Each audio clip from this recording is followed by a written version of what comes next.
The most obsolete idea is go to school, get a job, work hard, save money, get out of debt, and invest for the long term in the stock market. See, why would you save money when they're printing trillions of dollars? The gap between the 1% and 99% is massive.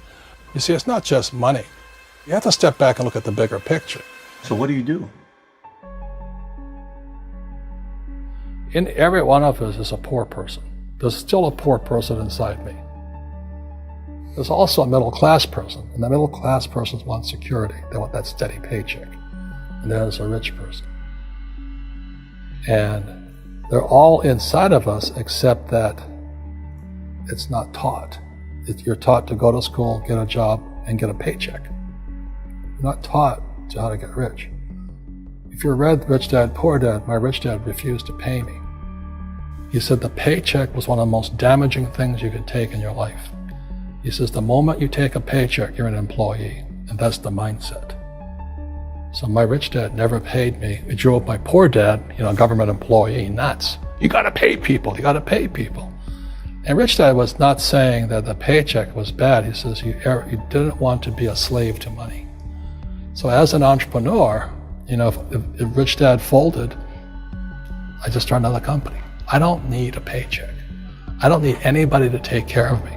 If my government doesn't like me, I move to another country because they need entrepreneurs there.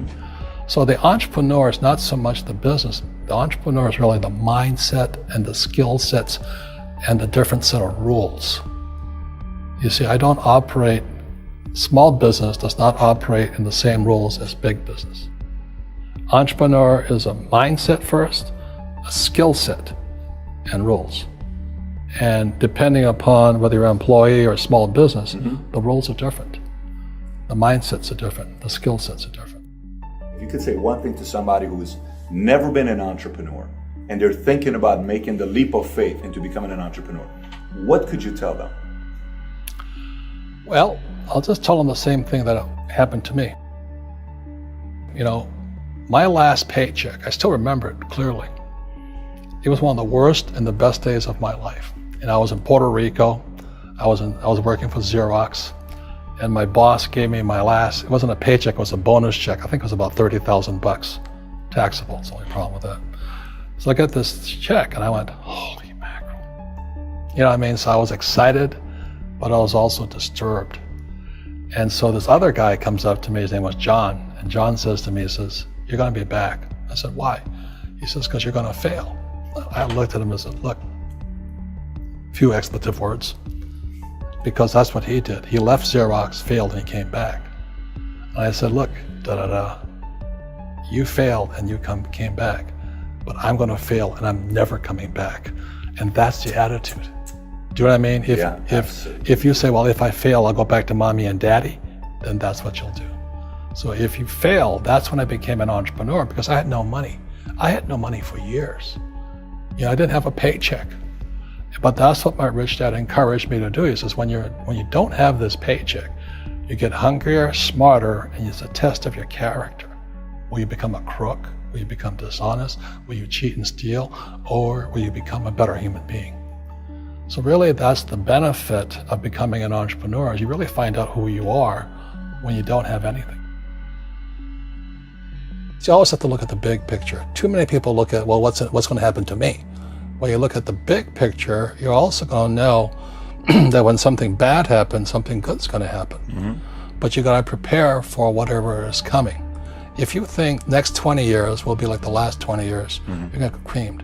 When you and I go to the supermarket and we buy a carton of milk, we always check for the expiration date. But most people do not check for the expiration date on their brains. Instead of get out of debt, I get into debt. I just refinanced $300 million in debt. I went from 5% to 2.5% interest. I made a fortune. Every month, more money comes in because my cost of money has gone down. So while some financial experts are saying get out of debt, I'm saying learn how to use debt. See, when I came back from in Vietnam in January of '73, the first thing my rich dad said to me was go to school to learn how to invest in real estate. It wasn't real estate, it was how to use debt and taxes. Debt and taxes make the rich richer. Debt and taxes make the poor and middle class poor. So all the rich guys who are doctors and lawyers or, those guys, they're getting creamed and they don't know why. Doctors are getting creamed. Oh yeah, they're making more money, but the take home is less. Sure. My doctor just yelled at me. He was happy. He says, "Oh, guess what? I finally made $1 million." And I said, "Yeah, this was just 3 weeks ago." And so I said, "Yeah, well, how much you pay in tax?" He says, $750,000 in taxes. So his net was about $400,000. That's not bad. But when I make $1 million, I keep $1 million. And the reason is because I don't make it by working for money. See, if you work for money, you're taxed. So that's why lesson number 1 in Rich Dad, Poor Dad is the rich don't work for money. What we do instead is we create businesses as entrepreneurs. We acquire real estate. I don't want to invest in the stock market. Okay. So the reason is because as entrepreneurs, I have more control over my income, how much I make, and how much I pay in taxes. And because I'm an entrepreneur as well as an investor in real estate, I pay 0 tax. So every time I make, let's say, $1 million as an entrepreneur, I immediately invested in real estate. I have a 4-to-1 step up. So I put $1 million in real estate, I get $4 million from the bank. That's why I love banks. But the banks are screwing everybody else, terrible, but it's good for me. That's why you say when you print, it's good for you, but when you print, it's bad for people that work for money. Because when you print, savers get creamed and people who work for money get creamed. When they print, debtors get rich. You see, debt and taxes make the rich richer, and debt and taxes make the poor middle class poorer. When we have obsolete ideas, we get obsolete results. So what's happening for most people, the idea of going to school, getting a job, working hard, saving money, getting out of debt, buying your house because it's an asset, investing for the long term, is obsolete. The world has changed. The world changed in 1971 when President Nixon took us off the gold standard and money became debt. What if we get rid of school? Then what would happen? Would it be better if we had no educational system at all? No, I'm saying education is more important before. It's just obsolete. There's Moore's Law which states information doubles every 18 months. In other words, everything's obsolete 18 months. So, and this is just a recent phenomenon. So when you come out of school, you're already obsolete. And that's why I'm the old guy, I meet my friends who went to Harvard. Say, I went to Harvard. I said, yeah, that was how long, 50 years ago? Today, the banks are charging you interest to save money. In other words, banks don't want your money because they printed too much of it. And that's why there's this bubbles in stocks and bubbles in real estate and all this. People are dumping the cash because, as I said in here, savers are losers and cash is trash. And yet people, well, I want a high-paying job. Well, that's an obsolete idea. Get out of debt is an obsolete idea. You should learn how to get into debt, how to use debt to get rich, and they'll never teach you about taxes. The reason the 1% is way up here and the 99% are going this way is because when you print money, 2 things happen: inflation and taxes. It's crushing them. And any entrepreneur thinks, I'm just going to make money, I'm going to start a business and make a lot of money because of what we talk about. They really have got to smell the roses, man. That's not what the real entrepreneurs are doing. Most entrepreneurs, there's 28 million small business owners in America. 24 million are what are one-person entrepreneurs. They're called non-employee entrepreneurs. So and that's what happens is when people don't really understand what an entrepreneur does. So most big people are self-employed, but they're not really entrepreneurs. The self-employed pay the highest taxes of all, and nobody tells them that. Yeah, it's also called the entrepreneurial spirit, but what we were actually talking about was there's no such thing as a bad economy.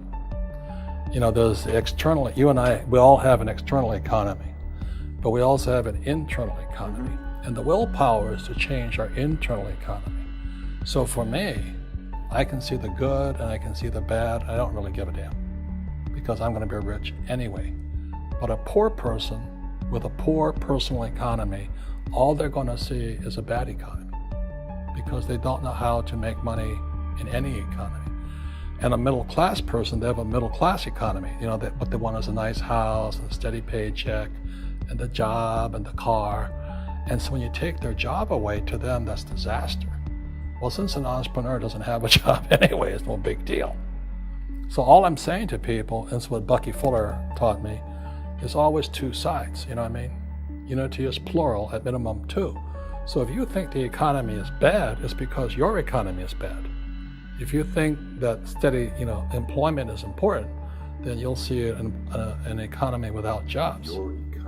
Your economy versus the external economy. What you control versus what you can't control. I can control. Yeah, it's called an internal focus versus an external focus.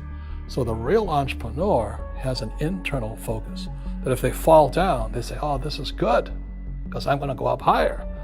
The average person will fall down and say, "Oh, I'm going to take some Prozac," or somebody has a mistake. So, "Oh, the mistakes don't matter." Well, mistakes matter. It means you didn't know something.